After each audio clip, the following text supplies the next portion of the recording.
We've got a new report that appears to be coming from Lucasfilm and the Walt Disney Company that confirms that The Acolyte performed worse than Ahsoka. And we know how that show ended up. It did worse than Andor, which was chasing its audience. Before we get to this, I'd like to ask you, please hit that subscribe button, hit that bell for notifications so you don't miss any of our future videos here at the Trent Report. I wrote this up over at thatparkplace.com, and we have a new report from Deadline's Katie Campione, or Campione, not sure. But she reports that according to Lucasfilm data, the Acolyte's 2-episode premiere only attracted 11.1 million views globally after 5 days of streaming. This report confirms that The Acolyte performed worse than the most recent Star Wars live-action series, Dave Filoni's Ahsoka. According to a blog post on StarWars.com, Lucasfilm reported that the debut episode of Ahsoka garnered 14 million views, making the series #1 globally on the streaming platform. In a footnote, Lucasfilm noted that a view is defined as total stream time divided by runtime available. So that is important because we're going to use that to do some calculations here.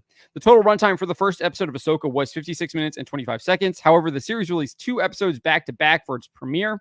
And obviously, Lucasfilm was kind of playing word games here because it says basically the debut episode. And it's not really, so it's unclear if that was both episodes combined, for just the first one. I think it's safe to assume now that it was both episodes combined. So the second episode's runtime was 43 minutes and 57 seconds. That means combined, the 2-episode runtime was 100 minutes and 22 seconds. Compare that to The Acolyte. It also had a 2-episode premiere last Tuesday on June 4th.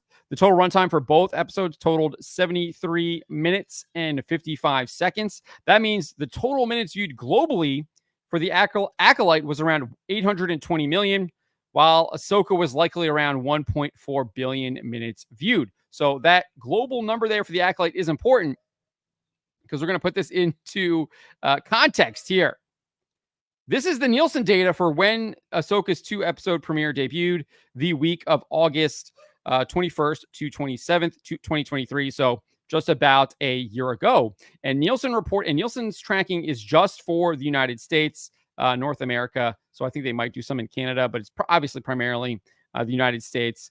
And they reported that it was just 829 million minutes for Ahsoka. So the domestic viewership, according to Nielsen, for Ahsoka was more than the global viewership of The Acolyte by 9 million minutes. That's right. Domestic viewership of Ahsoka better than global viewership of The Acolyte. People are leaving Star Wars in droves because we know that Ahsoka lost viewers, significant amount of viewers, over time. Because we have this here from X user, now it's known, great source for data information, tracking Nielsen stuff, keeping track of that. The finale for Ahsoka dropped to 575 million minutes. And remember, with Nielsen, they don't just track single episodes. They track everything from that show for that week. So they're tracking every single episode for Ahsoka the week that the finale premiered. And it did worse than Andor. 575 million minutes for Ahsoka. Andor racked up 674 million minutes the week of its finale.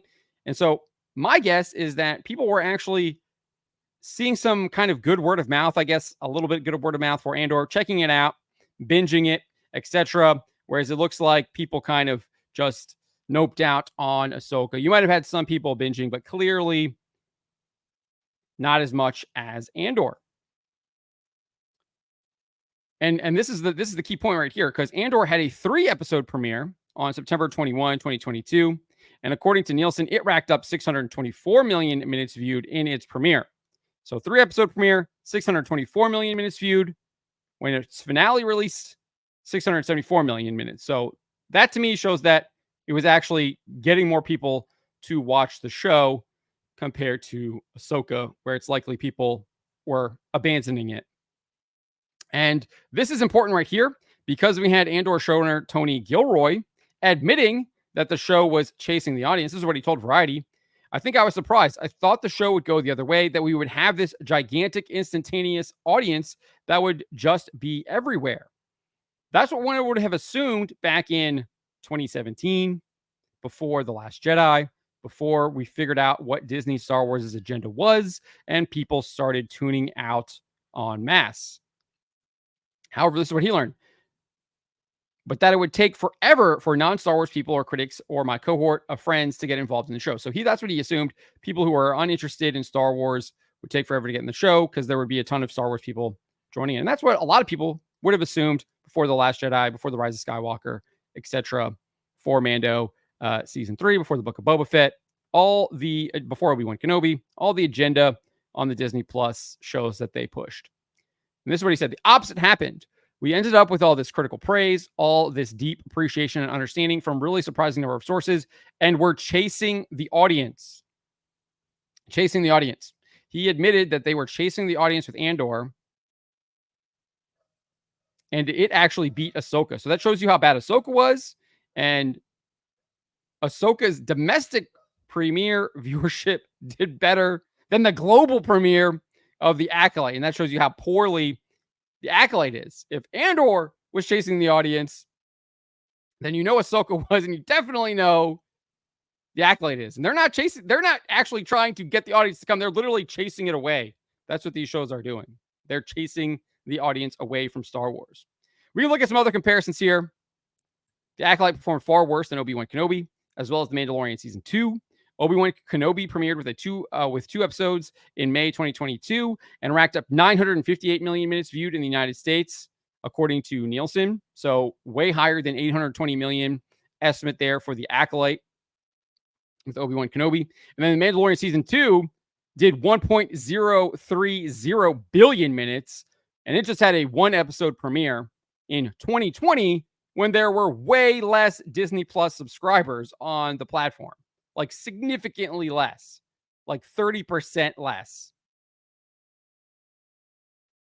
And then even if you look at The Mandalorian Season 3, it also had a single episode premiere, and it brought in 823 million minutes. So a single episode of Mandalorian Season 3 did as good as 2-episode premiere of The Acolyte. So it shows you people are not watching The Acolyte.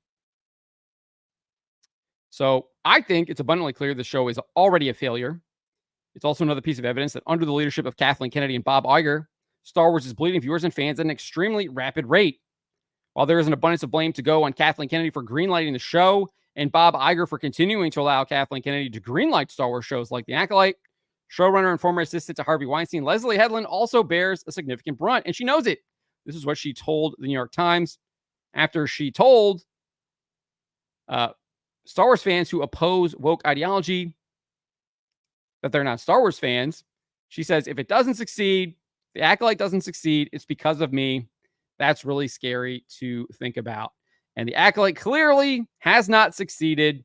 It is clearly because of Leslie Headland.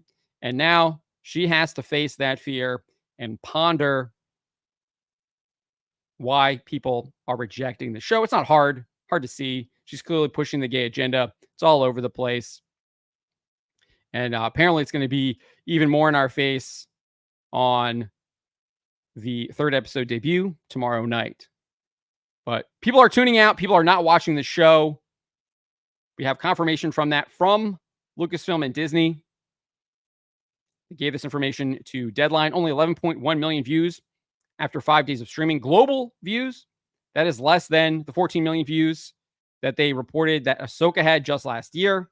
And then obviously, if you do some number crunching, you see that it's only about 820 million minutes viewed total, which is less than what Ahsoka did in the US, which did 829 million minutes. So people are abandoning Star Wars. It's continuing to happen. And Disney has no one to blame but themselves. But so let me know what you guys make of this. Let me know in the comments below. Remember to always be charitable, especially to each other, but to always speak the truth.